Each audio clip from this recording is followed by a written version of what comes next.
Get great deals throughout the store at Safeway. This week at Safeway, get mega packs of bone-in USDA choice beef New York strip steaks for $5.97 per pound with digital coupon. Limit 2 packages. Plus, Haas avocados are 10 for $10. Member price. Also, this week at Safeway, mix or match 12 packs of 12-ounce cans or 8 packs of 12-ounce bottles of Coca-Cola, Pepsi, 7-Up, or Dr. Pepper are buy 2, get 3 free. Limit 3 free items. Member price plus CRV. Visit Safeway.com or head in store for more deals. ¿Te preocupas por tu familia? Entonces, ¿por qué darles solo huevos ordinarios cuando pueden disfrutar de lo mejor? Eggland's Best, los únicos huevos con ese delicioso sabor fresco de granja, además de la mejor nutrición, como 6 veces más vitamina D, 10 veces más vitamina E y 25% menos de grasa saturada que los huevos regulares, además de muchos otros nutrientes importantes. Así que, dales los mejores huevos. Eggland's Best, mejor sabor, mejor nutrición, mejores huevos. 7 millones de dólares a la economía mundial. Toda vez que existen riesgos, más del 90% son MIPYMES, que generan 80%. Dame 20 minutos de tu tiempo y yo a cambio te daré información sobre los temas más relevantes en materia de comercio exterior, fiscal y aduanas con un toque humano. Y Hagamos un Trueque, un podcast de TLC Magazine México. Hola, bienvenidos otra vez a un programa de Hagamos un Trueque. Como ustedes saben, estos van a ser casi 2 meses que nos estamos conectando, que estamos cerca de ustedes tratando de compartir conocimiento. Esto es parte de nuestro propósito de la revista TLC Magazine y del grupo TLC para poder realmente compartir con ustedes y hacer un trueque de experiencias y conocimientos. El día de hoy tenemos el honor de tener aquí al magistrado Juan Carlos Roa Jacobo. ¿Cómo está, magistrado? Bienvenido. Muy buenas tardes. Muchas gracias por la invitación a TLC y a Octavio de la Torre. Muchas gracias por la invitación, por la oportunidad de estar con ustedes el día de hoy. Al contrario, la verdad estamos muy contentos. Para nosotros es un honor que nos puedas acompañar con todo nuestro grupo, que ya en 2 meses nos estamos reuniendo. Ya hay muchas personalidades, como aquí está el doctor Máximo Carvajal, muchas personas que ya es como una costumbre que se conectan con nosotros todas las tardes. Entonces, me gustaría compartir con ellos su semblanza, si me lo permite. Claro.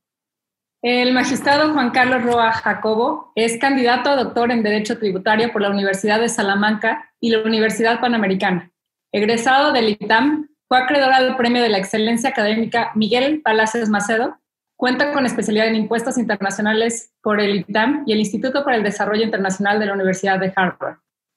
En su carrera como servidor público, tuvo el cargo de secretario de estudio y cuenta adscrito a la ponencia del ministro José Ramón Cosío Díaz en la Suprema Corte de Justicia de la Nación y se desempeñó como subprocurador de análisis sistémico y estudios normativos de la Procuraduría de la Defensa del Contribuyente Prodecon. Posteriormente fue socio en el área de litigio fiscal de Deloitte, México. Desde enero de 2016 se desempeña como magistrado de sala regional del Tribunal Federal de Justicia Administrativa, habiendo presidido la sala especializada en materia del juicio de resolución exclusiva de fondo. Actualmente se encuentra adscrito a la Junta de Gobierno y Administración del Tribunal. Ha impartido diversas cátedras del ITAM. Actualmente es profesor del titular de materias de Derecho Fiscal 1 y 2 de la licenciatura de Derecho. Es miembro de la International Fiscal Association y ha publicado diversos ensayos en materia tributaria constitucional. Recientemente culminó la coordinación del libro Régimen General de Impuestos sobre la Renta, Personas Morales, publicado por Bosch México, Wolters Kluwer. La trayectoria, como ustedes pueden ver, que ha tenido es impecable y es admirable. Y además de tener experiencia tanto en el sector privado, también ha estado en la Suprema Corte para contribuir en proyectos esenciales para México y para la nación. Para nosotros es un honor que nos pueda acompañar con el tema de juicio exclusivo de resolución de fondo. Y bueno, también Octavio le estará ayudando a hacer realmente coordinando las preguntas y respuestas, pero le damos una bienvenida para hacer un trueque Hagamos un Trueque. Bienvenido, magistrado. Muchas gracias otra vez y de nuevo por la oportunidad de comentar con ustedes. Pues sí. Este tema del juicio de fondo, verán ustedes, pues es relativamente reciente. La sala empezó a operar a mediados de 2017 y se trata de digamos, una modalidad particular del juicio contencioso administrativo que tiene la característica de, digamos, que el debate se centre en si se debe o no se debe la contribución. En oposición, digamos, el tema de resolución exclusiva de fondo es como para distinguirlo de aquellos casos en que el litigio a veces se vuelve formal, a veces los contadores nos critican a los abogados, que a veces hacemos, digamos que centramos mucho el debate de si alguien debe o no un impuesto, a si está clara la letra del auditor en el acta, si tocó la puerta con la mano izquierda, y detalles que así a veces nos critican a los abogados, pues. Y entonces ese es, digamos, el punto que a los críticos del juicio de fondo les parece más delicado, el tema de perder la oportunidad de impugnar los vicios formales. Pero creo que en cambio tiene muchas ventajas este juicio que en estos siguientes minutos vamos a estar comentando. Ojalá que les pueda yo presentar un escenario en el que ustedes puedan juzgar qué tan útil es o no. Desde luego les decía, sí, con ese tema de que pues perdemos la oportunidad de hacer valer cuestiones formales. Si me hicieran favor de pasar a la siguiente lámina. Bueno, pues miren, este es un juicio muy particular, es un juicio especial, en tanto que ya admite un principio de oralidad, tiene 3 audiencias, que es algo novedoso en el juicio contencioso administrativo, tiene esta forma de intercambiar pues opiniones con los magistrados. Esa es una de las grandes virtudes que creo que tiene este juicio. Es muy importante precisar que esta desventaja a la que hacíamos referencia de no poder impugnar vicios formales está enteramente en manos del contribuyente, porque se trata de una vía que es optativa. El contribuyente decide ir al juicio de fondo. Si el contribuyente ve que a lo mejor tiene vicios formales que tienen buenas probabilidades de éxito, probablemente no sea el juicio de fondo la mejor manera de contender con la autoridad en estos temas. Pero por lo pronto, si el contribuyente así lo decide, puede acudir al juicio de fondo. Creo que aquí, como pueden ver en la lámina, está limitado, no es para cualquier asunto, son asuntos que deriven del ejercicio de las facultades de comprobación de las fracciones 2, 3 y 9 del artículo 42, es decir, visitas domiciliarias, revisiones de gabinete y revisiones electrónicas. Solamente cuando provengan de este tipo de ejercicio de facultades y cuando el valor del asunto sea superior a 200 veces el valor diario de la unidad de medida y actualización, lo que está, como pueden ver ahí en la lámina, en los 6.342.240 pesos. Entonces, un adeudo de ese tamaño se puede impugnar en el juicio de fondo, siempre y cuando provenga de ejercicio de facultades de comprobación. Ya comentaremos un poco más este tema de qué pasa si tiene como antecedente el recurso, y digamos, lo puedo ir anticipando para cuando hablemos de negativas o confirmativas fictas. Cuando el debate, o sea, si centramos el debate en el juicio, si se debe o no se debe el impuesto, cuando provenga de un recurso desechado o un recurso que se tenga por no presentado, pues la primera parte de la litis es si el recurso estuvo bien desechado o si se tuvo bien por no presentado. Entonces ahí la litis sería diferente y por eso no procede en esos casos, pero ya abundaremos. Como decíamos, es una modalidad optativa. Y bueno, significa entonces trámite ante una sala especializada del tribunal, que no puede, digamos, tramitarse ni en vía ordinaria ni en sumaria, es una vía específica en una sala específica. De hecho, el transitorio de la reforma legal establecía que debería haber 3 salas del juicio de resolución exclusiva de fondo, pero me parece que en una decisión adecuada, la Junta de Gobierno del Tribunal decidió abrir una sala y la experiencia ha demostrado que es correcto, porque la verdad es que este juicio no ha habido tantas demandas, sí se tiene trabajo suficiente en la sala, pero no hubiera justificado la existencia de 3 salas. Entonces, no puedo yo salir a volantear, a pedirles que interpongan ustedes de este tipo de juicios. Entonces, es esta vía a través de la cual el tribunal, pues, les damos a conocer que existe este medio de defensa para que ustedes tomen la decisión y a lo mejor eventualmente convertir el juicio de fondo en algo más recurrente. Si adelantáramos a la siguiente lámina, por favor. Bueno, como decíamos, es un juicio en el que la litis va a ser si se debe o no se debe el impuesto. Entonces, la ley pide que planteemos conceptos de impugnación que tengan por objeto resolver exclusivamente el fondo de la controversia. Entonces, por definición, esto entonces nos va a excluir los temas formales que decíamos, los vicios formales de la revisión, algunos aspectos formales de las obligaciones. Esa va a ser una ventaja. Ahorita vamos a abundar sobre eso.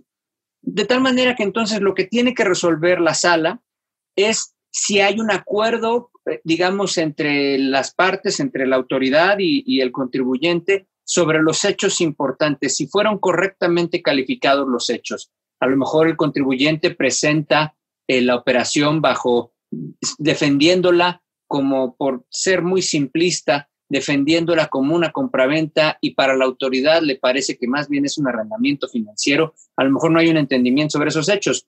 De hecho, pues los que más se dedican a estos temas pueden empezar a ver cierto parecido con los temas de simulación o con los aspectos que ahora abarca el nuevo artículo 5A del Código. Puede ser un tema para litigar ante la sala. También otra materia que podría hacerse valer en los conceptos, la aplicación de las normas o la interpretación de las normas. Puede ser que haya también hay una diferencia y que yo diga que sí me ubico en el supuesto que me da un tratamiento de estar a la tasa del 0% en el IVA y la autoridad diga que estoy en el 16%. Bueno, pues ahí tendríamos también que ver si en la interpretación tenemos alguna diferencia, y esa puede ser la materia de la litis.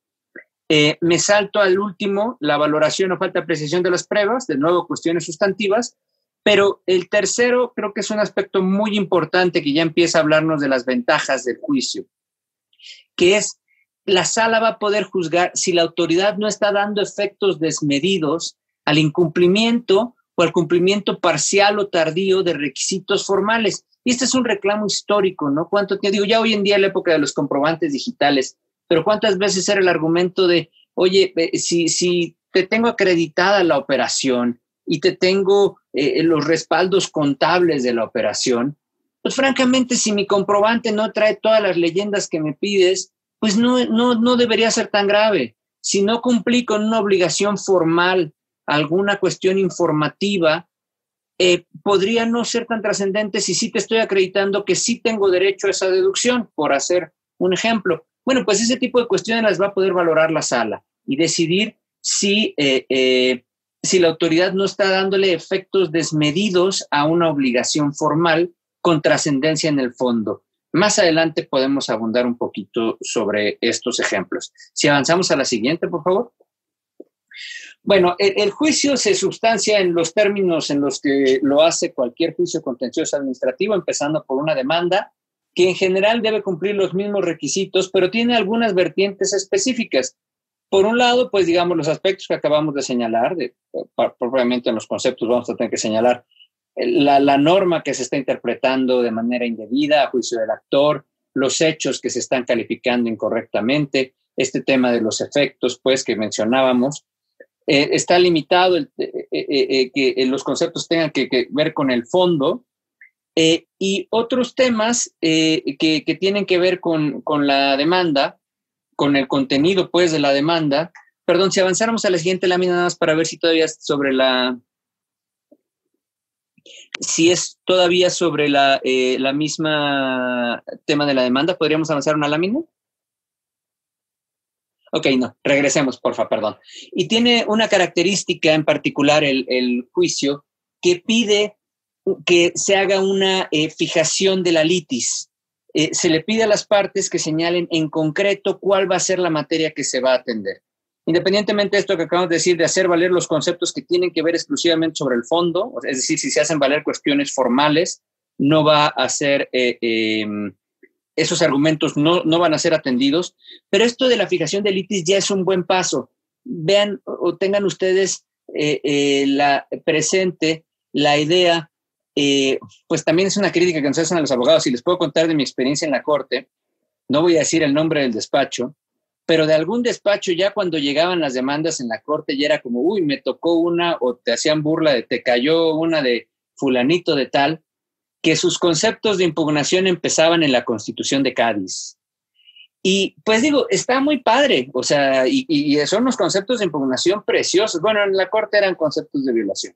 Son preciosos, pero de repente por ahí se nos pierde el tema de, a ver, en concreto, ¿cuál es tu tema? ya luego me hablas, luego le echas toda la crema que quieras a tus tacos, pero platícame cuál es la diferencia, qué te tiene aquí. ¿Ok? Entonces, en esto pues es también un esfuerzo. No quiere decir que a eso se limite el concepto de impugnación, pero sí pide la demanda un capítulo de fijación de litis, para que las partes digan, mira, me trae aquí este rechazo de deducciones, me trae aquí esta obligación, dice la autoridad que debo reconocer tal ingreso y en realidad no lo es. Me trae aquí un rechazo, un acreditamiento. En fin, una serie de circunstancias, una calificación indebida de un hecho, una interpretación equivocada de una ley. Centrar el tema. La autoridad va a tener que hacer lo mismo en la contestación de la demanda. Y esto va a ser muy importante en una de las audiencias, que es la audiencia de fijación de litis, de la que hablaremos más adelante. Ahora sí, pasamos a la siguiente, por favor. Ahí sí verán, pues hay algunos casos particulares que vale la pena comentar ahora que estamos hablando de la procedencia. Por ejemplo, ¿procede en el caso de devoluciones? La respuesta es que sí. Debo decir que hubo algún debate porque la ley no hace ninguna especificación. A juicio de los magistrados que integramos la sala, bueno, yo actualmente no estoy en la sala, pero regresaré a ella en enero si todo sale bien. Regresaré a la sala y el criterio que teníamos los integrantes de la sala era las circunstancias, pues digo, si procedía o no contra devoluciones, porque pues ustedes a lo mejor si están conociendo el juicio les puede sonar que ahí ese es el lugar donde más vale la pena litigar el fondo, donde la autoridad más se esconde en cuestiones formales para negar las pretensiones. Es que fíjate que no me cumpliste un requerimiento, fíjate que te hice un requerimiento con 47 puntos y no me los cumpliste todos. Oye, pero de esos 47, 46 no venían al caso. Bueno, pero el hecho es que no cumpliste y te la desecho. Entonces, en las devoluciones es donde a lo mejor vale más la pena meterse al tema del fondo. Y entonces, les decía, la ley no hace ninguna precisión. En la sala consideramos que sí, luego un debate que se subió a la sala superior, hubo alguna contradicción de criterios y eventualmente se resolvió que sí. Pero no podemos negar el tema que sí pide la ley de que debe haber habido un ejercicio de facultades de comprobación. Entonces, si en términos del 22D del código hubo ejercicio de facultades, presenté la solicitud de devolución, me practicaron una visita domiciliaria para ver si procedió o no la devolución, esas devoluciones sí se pueden impugnar en el juicio. ¿Ok? Tendría que haber ejercicio de facultades, pero entonces ahí ya podríamos quitarnos de todo el tema formal y entrar de lleno a ver si tengo o no tengo derecho a la devolución del saldo a favor del pago de lo indebido.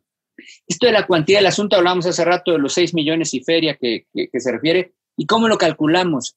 Fíjense que es un criterio interesante porque, digamos, tiene que ver con la cuantía, o digamos, con el monto del crédito histórico, pero, por ejemplo, ¿qué pasa? Cuando tuvimos un caso en el que por la PTU, digamos, el crédito fiscal solito no alcanzaba el monto, pero más la PTU ya lo alcanzaba. Tuvimos algún debate en la sala, pero decidimos que sí procedían esos casos porque la ley no habla de crédito fiscal, habla de la cuantía del asunto. Entonces, si sumamos todo lo que vale el asunto, pues entonces puede ser que consideremos propiamente el crédito fiscal y también conceptos como la PTU. Tuvimos un asunto era una multa de 3,000 pesos, pero eso era lo liquidado. Si uno revisa la liquidación, resulta que aparte hubo un rechazo, digamos, una modificación en el acreditamiento del IVA y había bajado en 12 millones de pesos. Pero no había dado pie a una liquidación, simplemente se disminuyó un saldo a favor. Ahí, pues uno podría pensar, no hay un crédito fiscal y no se cumple el requisito de la cuantía. También fue motivo de algún debate, ese asunto fue de mi ponencia, el secretario me pasó el acuerdo de admisión rechazando y yo le pregunté a él, oye, si tú llevaras el asunto como abogado, ¿cuánto le cobrarías a tu cliente? ¿Le valorarías el asunto en la multa de 3,000 pesos o en el rechazo, en la disminución del saldo a favor, que eso es lo que le está afectando al cliente? Y entonces ya me entendió un poquito más y entonces ya estuvo de acuerdo en que sí procedía, que a la hora de cuantificar el asunto puede ser que no se traduzca en un crédito fiscal, pero el asunto, el negocio, en la diferencia entre saldos a favor, pues sí es relevante pues a la hora de ver la procedencia del juicio. y entonces pues en ese asunto se admitió. Ya platicaba yo hace ratito de las negativas o afirmativas fictas. En esos casos, pues el antecedente del juicio tiene que ver con si estuvo bien o mal rechazado, en algunos casos, pues, el recurso, pero también en otros, digamos, ¿qué pasa si la autoridad dice que sí notificó la resolución al recurso y el contribuyente no la conoce y va contra una negativa ficta o afirmativa ficta? En ese caso, la materia del juicio va a ser si está bien o mal notificada la resolución al recurso. Y entonces no va a ser un juicio de fondo. Entonces, en ese caso, pues no procede el juicio. Inclusive la ley nos dice que solamente procede la ampliación. Digamos, de los pocos casos en los que está permitida la ampliación, no está considerado el caso de las negativas afirmativas fictas. Entonces, ahí no se admitió el juicio, sino para limitarlo a los casos en los que verdaderamente se litigue el fondo. Entonces, decíamos, en el caso de las aportaciones, aunque se parecen las facultades de la ley del Seguro Social a las del Código, no son específicamente, y ahí es donde, inclusive por algún criterio que tuvimos que eventualmente subir en revisiones, eventualmente ya se consideró que no procede el juicio contra las liquidaciones del Seguro Social. Si pasáramos a la siguiente lámina, por favor. Esta audiencia de fijación de litis, fíjense que es uno de los, el principal atractivo del juicio, y creo que ni lo tengo en las láminas, lo tengo hacia el final. Lo que hace, digamos, lo que la gente más conoce del juicio de fondo, lo más sexy, es que no hay obligación de garantizar el interés fiscal a la hora de interponer el juicio. Para muchos asuntos ese es un activo importantísimo.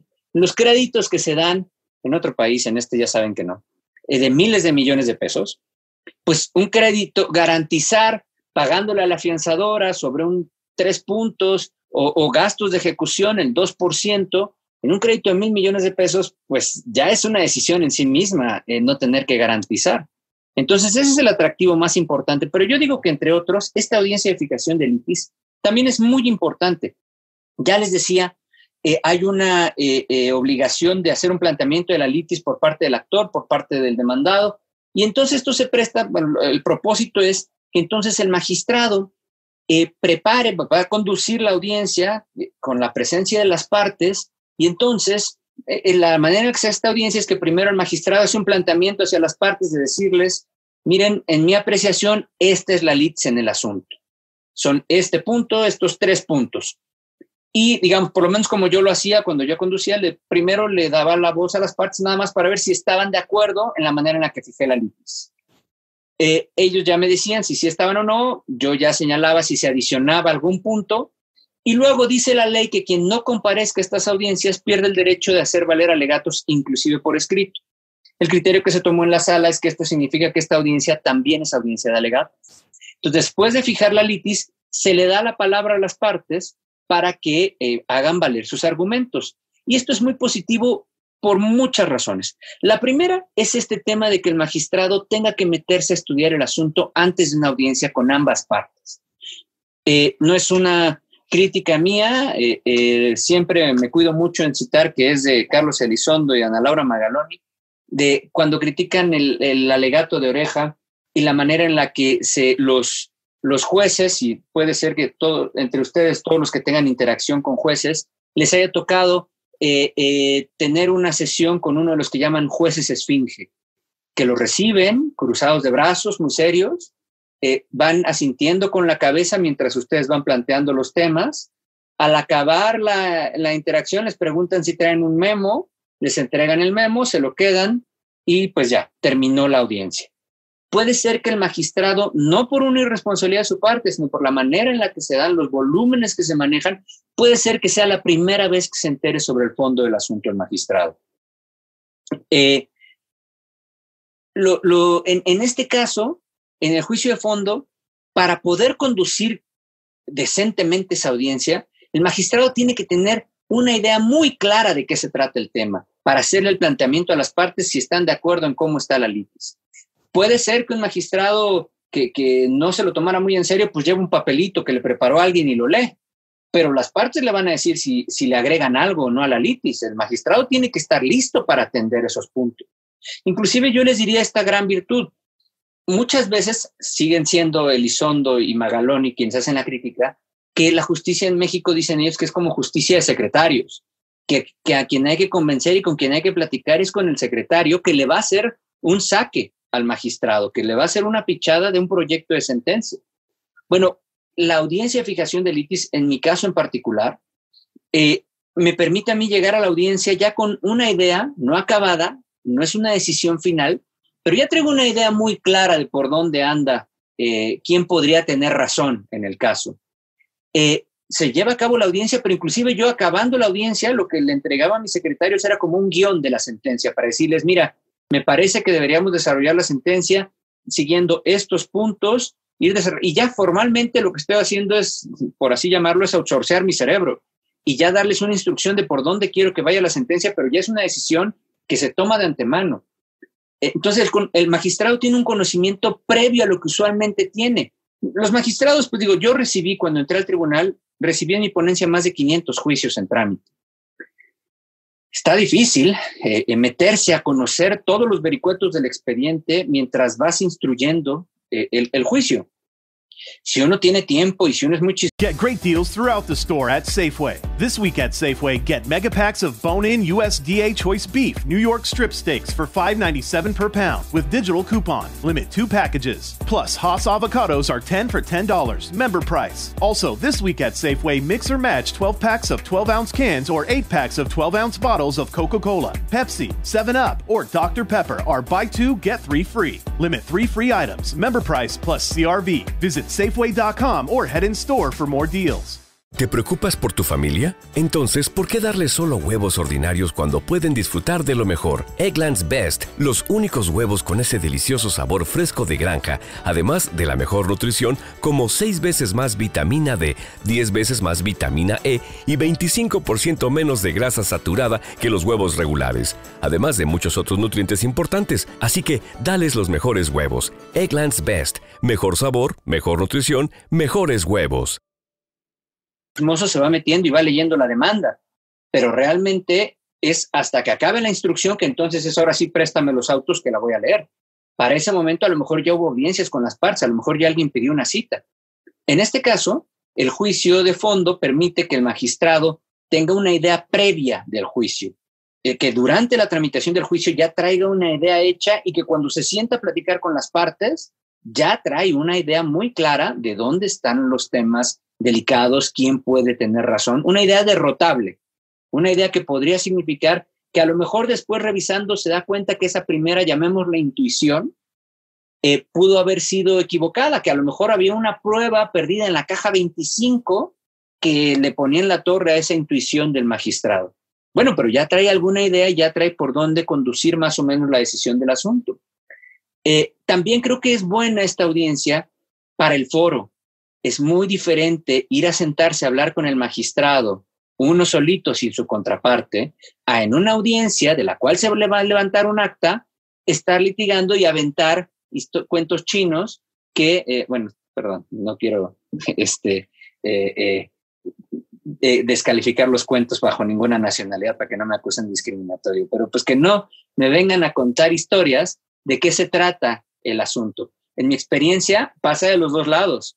La autoridad fiscal diciendo que este asunto es uno de 500 y que si este asunto no se resuelve en un sentido, se van a caer los otros 500 y se va a caer la recaudación del país. Perdón, señor, esa no es parte de la litis. Entonces es muy importante una audiencia de fijación de litis. También contener a las partes. ¿Sabe qué? Eso no es parte de la litis. Por otro lado, con las... en el caso de los particulares, también llegan y te traen al contribuyente para decirte que es una persona que está muy enferma y que está delicada y que si no es por este asunto va a pasar quien... Está muy interesante todo eso, pero no es parte de la litis. Entonces, contener no solamente ese tipo de invasiones a la litis que se tiene que resolver, sino también contener el tema de, les decía, venir y pararse de frente al magistrado e inventarle una historia de lo que pasó, que luego cuando uno que revise el expediente, pues resulta que no, que ni los agravios a lo mejor iban por esa vía, o los que sí van por esa vía no tienen ningún soporte, ¿no? Entonces, creo que también para el foro es muy bueno poder tener estos intercambios frente a tu contraparte. Creo que nos hace mejores. Entonces, pero más allá del foro, es decir, yo creo que es un auténtico valor para las partes que los magistrados tengan ese conocimiento previo que decía yo a tener un intercambio, y que ese intercambio se pueda dar, que pueda ser verdaderamente ping-pong, ¿no? Que las partes le digan, fíjese que yo creo que tengo razón por esto, esto y esto, y que pueda entonces el magistrado decir, sí, pero a ver, explíqueme este otro tema. En fin, que haya un verdadero intercambio con la contraparte ahí presente para entonces hacer más interesante, pues, y más certera la decisión del asunto. Entonces, bueno, esto es un poco en este tema de las audiencias de fijación de litis. Lo que está aquí también refiere a la audiencia privada, a eso es a donde enfocan su crítica Elizondo y Magaloni, al tema de que pues en México no está regulado esto de los alegatos de oreja y lo que llaman pues las audiencias pues unilaterales con las partes. En otros lugares, no por ser malinchista, pero en otros lugares se escandalizan del tema de que los jueces en México puedan recibir a las partes, solo a una de las partes. Pues bueno, esto ya está limitado. No puede haber audiencias privadas con los magistrados a menos que se cite primero a la contraparte. Ya si la contraparte no asiste, pues ya será problema de ellos, pero en principio no es nada más llegar, tocar la puerta y lo recibo. Tienen que pedir la audiencia por escrito y se le recibirá en la fecha que señale el acuerdo que se emita, ¿no? Si pasamos a la siguiente lámina, por favor. Las periciales también tienen una manera particular de desahogarse. Las periciales no son tan, digamos, pues en el juicio tradicional se ofrece la pericial, después se cita a las partes para que vengan los peritos, ratifiquen su cargo, presenten sus dictámenes, si es necesario se llama a un perito tercero y ya después, si es el caso, bueno, más bien ya estarán los elementos para valorar. Aquí, en la audiencia de peritos, más bien primero, la pericial se ofrece ya con el dictamen. Se ofrece, digamos, el documento en el que consta la pericial, el dictamen del perito, se ofrece con la demanda. La autoridad, al contestar la demanda, presenta su propia pericial y ahí, antes de llamar al perito tercero, el magistrado, si pudiéramos pasar a la siguiente lámina, por favor. El magistrado ahí podrá ver si tiene dudas en relación con las periciales, citar a una audiencia especial de peritos en las que se les podrán hacer preguntas, acuden los abogados de las partes y le pueden hacer preguntas a los peritos de la contraparte. Aquí se mueve un poquito más el juicio, ahora sí como los de las películas gringas, ¿no? De poderle preguntar a los especialistas de la contraparte por qué opinaron tal tema. También hay un esfuerzo de contención del magistrado, porque luego es bien común en las periciales que el perito que yo quería que me hablara de unos temas contables me está diciendo aspectos legales de por qué sí proceden las deducciones. Gracias, eso ya lo valoro yo luego, pero por lo pronto tú dime si se cumplieron X requisitos o si está en la lógica empresarial, en fin, ese tipo de cuestiones en los términos de la pericial contable. Entonces, en estas audiencias se le puede preguntar y solamente después de desahogada la pericial, la audiencia especial de peritos, se podrá llamar a un perito tercero. ¿Okay? Entonces, también es una peculiaridad del juicio de fondo. Si pasáramos a la siguiente, por favor. Y aquí, pues, la sentencia, digamos, aquí, las causales son esencialmente las mismas, que, digamos, se podrá declarar la nulidad cuando se aprecie que los hechos o omisiones no se han producido, que se han apreciado indebidamente, que las disposiciones fueron interpretadas o aplicadas mal o incorrectamente, y la que les decía, esta es el verdadero atractivo, a mi juicio, el más importante del juicio de fondo, que está en el artículo 58-27, fracción cuarta, de la Ley Federal de Procedimiento Contencioso Administrativo. Podrá declarar la nulidad cuando los efectos atribuidos por la autoridad resulten excesivos o desproporcionados por no haberse producido las hipótesis de causación. Les voy a poner el ejemplo que uso muy seguido de un juicio que tuvimos, que fue de mi ponencia. Era una asociación religiosa que no presentó esta declaración informativa de sus ingresos, de sus egresos, que entonces daba pie a que se le considerara que tenía remanente distribuible presunto. Y no es tanto que no lo hubiera presentado, la presentó después de iniciado el ejercicio de facultades de comprobación. ¿Ok? Por cierto, me queda claro que estoy en el negocio equivocado porque tenía como 90 millones de ingresos. Y y esto se traducía en un crédito fiscal de 50 millones de pesos.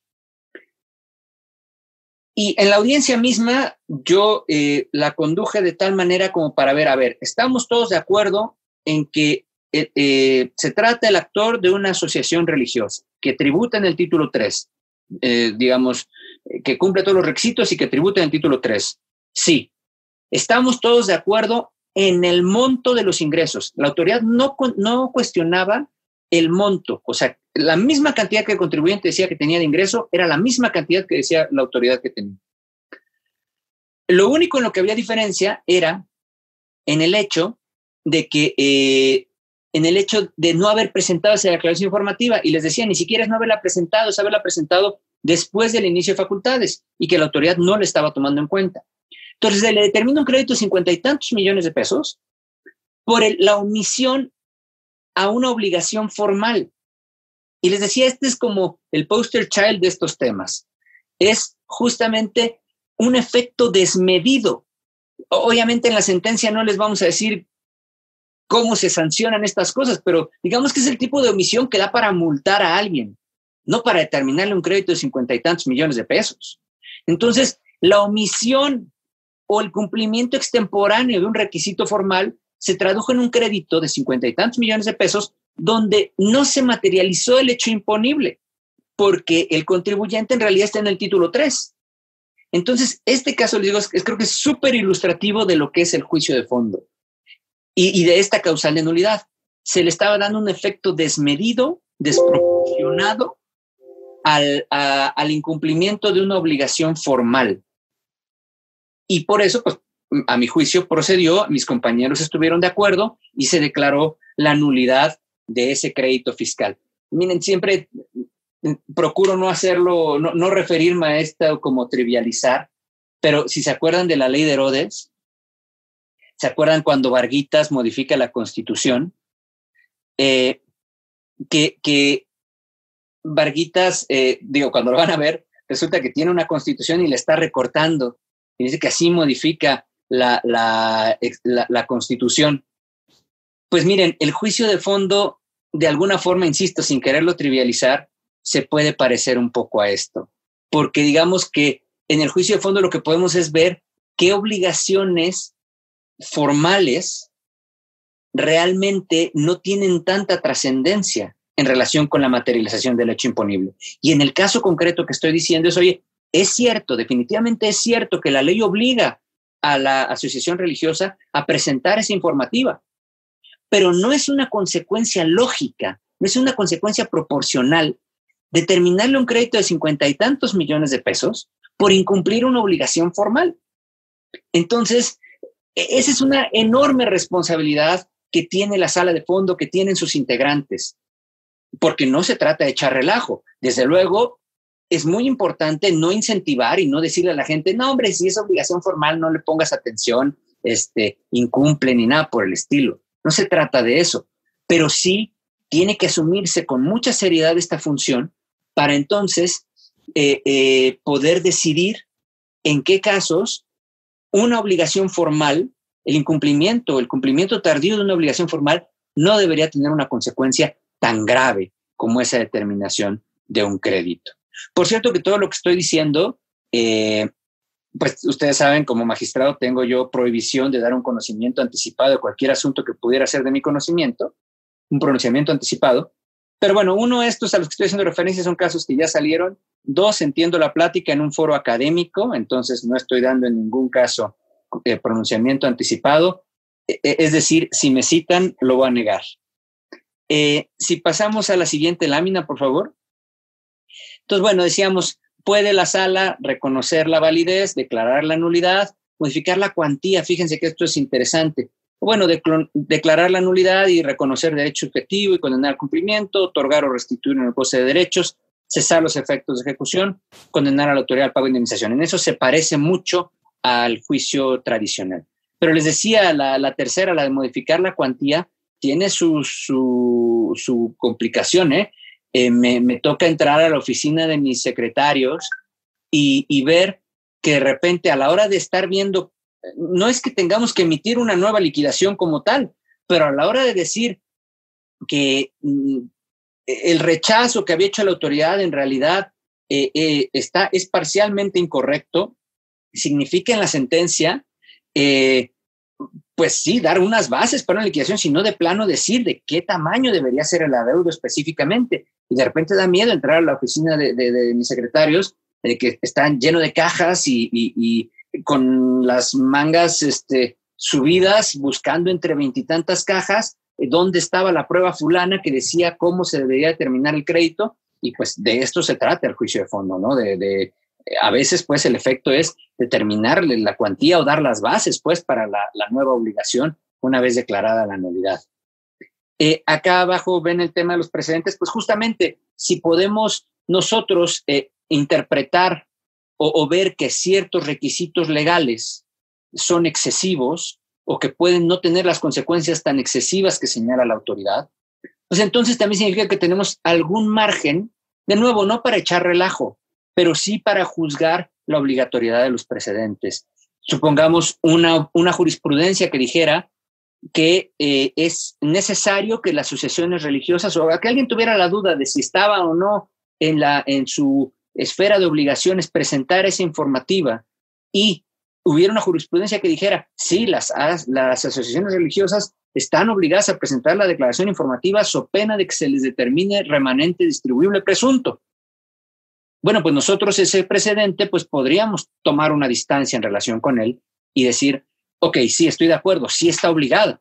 Nada más que lo que yo estoy diciendo es que tiene una consecuencia desmedida el incumplimiento y por lo tanto, pues no, por más que sea obligatorio, ese precedente lo voy a tomar en cuenta bajo otra luz. Si pasáramos a la siguiente lámina. Pues ya para ir cerrando la exposición y para dejar tiempo a las preguntas que ustedes tuvieran, veamos entonces, pongamos en una balanza efectivamente qué hay que tomar en cuenta, qué hay que, digamos, en qué medida tiene pros y contras el juicio de fondo. Lo que comentaba yo al principio, sí, los argumentos de forma no los vamos a poder hacer valer. Ahora, juzguemos qué es un argumento de forma. Tuvimos un caso en el que la autoridad cuestionaba temas relativos con el aviso de compensación, cuando todavía era tan relevante el aviso de compensación. Pero jalemos a partir de ahí, porque decía la autoridad, y aquí no procede el juicio porque todos los argumentos tienen que ver con el aviso de compensación. Y esa es una obligación formal y no tiene nada que ver con el fondo de la contribución. Un segundito, porque el tema es que ese aviso de compensación, la no presentación del aviso, la presentación extemporánea, o si era necesario no presentarla, se traducía en si estaba bien o mal compensado. Por lo tanto, si estaba bien o mal pagada una contribución. Y esa contribución sucede que era las retenciones de los trabajadores. Si uno sigue jalando y si uno empuja las fichas de dominó, pues del aviso de presentación deriva si está bien o mal compensado, si están bien o mal pagadas las retenciones, y si están bien o mal pagadas las retenciones significa si son deducibles o no los salarios. Entonces, insisto, creo que lo que claramente no entra son los argumentos que tienen que ver con los vicios que se hayan observado en la visita domiciliaria.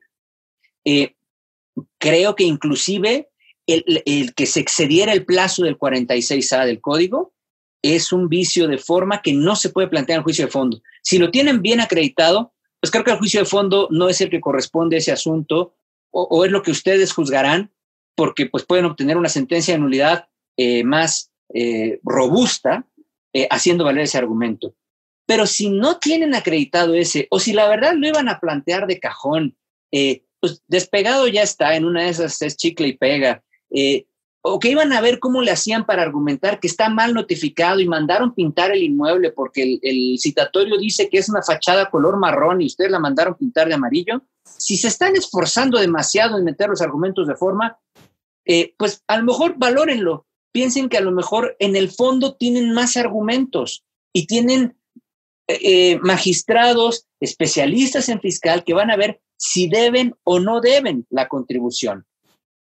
De otra manera, digo, desde luego, entiendo la importancia de los argumentos de forma y entiendo la deuda tan grande que le tiene el derecho fiscal mexicano a los litigios de forma exitosos, porque todas las reformas al código que fueron normando el criterio de la autoridad vinieron de juicios de forma exitosos. cuando alguien dijo que estaba mal un citatorio para el inicio de las facultades, cuando alguien dijo que la autoridad excedía los plazos. Todos esos fueron reformas legales eventualmente que nos han dado un marco legal muy importante y que ha estado a favor de la defensa de los derechos del contribuyente. Pero a lo mejor hoy en día muchas veces se acude al litigio formal como un asunto, decía yo, de cajón, como por no dejarlo, ¿no? Valoremos la importancia que pueda tener los argumentos de forma y si nada más los estamos haciendo valer, a ver si de casualidad pegaba, puede ser que tengamos la posibilidad de hacerlo. Les decía, tenemos causales especiales de nulidad, eso es muy importante. Tenemos lo que pongo ahí como mejor conocimiento del caso, decía yo, esta posibilidad de interactuar con el magistrado en esas condiciones. El tema de la fianza, el tema de que las partes no pueden visitar al magistrado si no es con un acuerdo previo citando a las partes, los elementos de prueba. Me salté a propósito el de la garantía para cerrarlo en un minuto. Si avanzamos a la siguiente lámina, por favor. Entonces, en pro tenemos la reducción del costo de la fianza, la posibilidad de tener intercambios más cercanos con los magistrados, la posibilidad, pues, de que no haya audiencias unilaterales que puedan modificar los criterios o que puedan marear a los funcionarios jurisdiccionales, los elementos para las periciales. Y luego, en contra, a la siguiente, por favor, ya para terminar y quedarlo ahí, el tema de que no podemos hacer valer argumentos formales. Ese es definitivamente un tema. Es un área de oportunidad también el juicio, el monto al que está limitado. Creo que debería eliminarse ese y abrir el juicio de fondo a la mayor parte de créditos fiscales, sin importar la cuantía. Y el término de la garantía del interés fiscal, para concluir y ya dar paso a sus preguntas, es el problema que pasa. Ustedes saben, cuando viene el recurso, tengo 30 días para impugnar y solo tengo 10 días para garantizar. ¿Qué pasa en esos casos? La experiencia que apreciamos en el tribunal es que mucha gente lo que hizo fue ir en esos 10 días y presentar una demanda de nulidad, una demanda incompleta, digamos. Y antes, como para ya tener un acuerdo admisorio y, por lo tanto, la orden de suspensión. Pero, y ya después, por ahí del día 20, presentar ya la demanda completa, todavía dentro del plazo, y saltar un poco ese plazo, porque el SAT podría llegar a embargar el día 11. Pero también tuvimos el caso en el que el contribuyente no hizo eso, presentó su demanda el día 30 y el día 11 efectivamente había llegado el SAT a embargar. Nosotros le dijimos, listo, admitimos la demanda y se suspende el procedimiento. Y luego él viene a decirme, oye, pero ya me embargó el SAT. Nosotros lo que sosteníamos, y aquí fue un criterio mayoritario de la sala, lo que sostuvimos fue que una peculiaridad en el juicio de fondo es que la suspensión debería tener efectos restitutorios, es decir, debería tener como efecto que se libere el embargo, porque si no, pues la autoridad estaría matando esta ventaja del juicio. Siempre iría y llegaría al juicio con un embargo a lo mejor ilegal o a lo mejor practicado a término, pero ya de alguna forma afectando la posibilidad de que se pueda llevar el juicio sin necesidad de garantizar. Lo que en ese caso decíamos efecto restitutorio, porque, pues imagínense, lo que decía la autoridad era, ok, listo, está suspendido el procedimiento de ejecución, pero para que yo le levante el embargo necesito que me dé una fianza. No, pues estás matando esta ventaja del juicio de fondo. Lo que tendrías que hacer es levantar el embargo sin necesidad de que te dé ninguna garantía, que esta es la promesa que te hace el juicio de fondo. ¿Okay? Y ahí al final, ¿qué pasa después de que se acabe el juicio? Pues pasa que digamos, formalmente el límite o digamos el derecho para no garantizar se limita al juicio contencioso administrativo. Cuando se vaya al amparo, ya no estará sujeto a esta ventaja. Pero bueno, uno hasta entra el debate, ¿qué pasa si te vas a litigar habiendo obtenido una nulidad? Si va la autoridad a la revisión fiscal, pues ya probablemente la ejecución de ese crédito, entiendo, todavía está sub judice, pero ya tenemos una decisión de nulidad. A lo mejor ya no es tan precaria la posición del contribuyente, por un lado. En otros casos, pues sí, ya se acabaría. Si lo que traemos es validez y el contribuyente es el que se va al amparo, sí hay, pues ahí no hay vuelta de hoja y sí hay que decirlo. Probablemente la autoridad ahí sí ya exigiría una garantía. Creo que también se debería complementar la legislación del juicio de fondo para que tampoco se tenga que garantizar durante el amparo. En esta medida, de lo que yo decía de qué pasa si te vas en la revisión, si es la autoridad la que va a la revisión, pues sería importante saber cuál es el porcentaje de bateo de los contribuyentes en la sala. Mi estadística no está actualizada, pero digamos, cuando yo salí a la sala traíamos un 70% de resoluciones favorables a los contribuyentes. Entonces, pues digamos, sí es importante pues en ese sentido, como para... aquí sí no lo estoy vendiendo, o sea, si es 70% es porque tenían razón 70% de las veces los contribuyentes. Pero digamos, esto para hablar de términos, a la hora de decir si tengo que subir a litigar en el colegiado y la diferencia que representa venir de una nulidad o de una validez, pues ahí está la estadística nada más para su consideración. Es lo que tengo para compartir con ustedes. La presentación es un poco más larga para entrar en algunos criterios, pero a lo mejor eso puede ser, Octavio, también para la segunda parte de la plática, un año de estos. Pero si no, mientras, pues estoy a sus órdenes para las preguntas que tuvieran para seguir comentando este tema y pues por lo pronto, de nuevo agradezco su atención y la posibilidad de platicar con ustedes el día de hoy. Magistrado, le queremos dar un pequeño reconocimiento virtual, agradeciéndole este trueque de experiencia y conocimiento que ha tenido con nosotros. El reconocimiento dice... TLC Magazine México y Hagamos un Trueque otorga el presente reconocimiento a Juan Carlos Roa por hacer un trueque en la plática virtual con el tema Juicio Exclusivo de Resolución de Fondo el día 9 de junio de 2020. Muchísimas gracias. Fue un placer y un honor tenerlo aquí y que haya compartido y hecho un trueque con nosotros. Muchas gracias a ustedes. Gracias por la oportunidad y fue un gusto platicar con ustedes esta tarde. Hemos llegado al final del trueque de hoy. Muchas gracias por acompañarnos. Esto fue Hagamos un Trueque vía Zoom, un evento de TLC Magazine México. Si te gustó esta plática, no olvides compartir cada evento con tus contactos, para que así continuemos esparciendo conocimiento y nos mantengamos actualizados. Encuentra todas nuestras pláticas a través de nuestra plataforma de educación en línea ingresando a www.tlcmagazinemexico.com.mx en la sección de cursos, donde podrás verlos nuevamente sin costo. Si estás interesado en algún tema específico, envíanos un mensaje a través de las redes sociales de TLC Magazine México y buscaremos un experto que pueda aclarar tus dudas. Esto fue Hagamos un Trueque. Get great deals throughout the store at Safeway. This week at Safeway, get mega packs of bone-in USDA choice beef New York strip steaks for $5.97 per pound with digital coupon. Limit 2 packages. Plus, Haas avocados are 10 for $10. Member price. Also, this week at Safeway, mix or match 12 packs of 12-ounce cans or 8 packs of 12-ounce bottles of Coca-Cola, Pepsi, 7-Up, or Dr. Pepper are buy 2, get 3 free. Limit 3 free items. Member price plus CRV. Visit Safeway.com or head in store for more deals. Okay, round 2. Name something that's not boring. A laundry? Ooh, a book club. Computer solitaire, huh?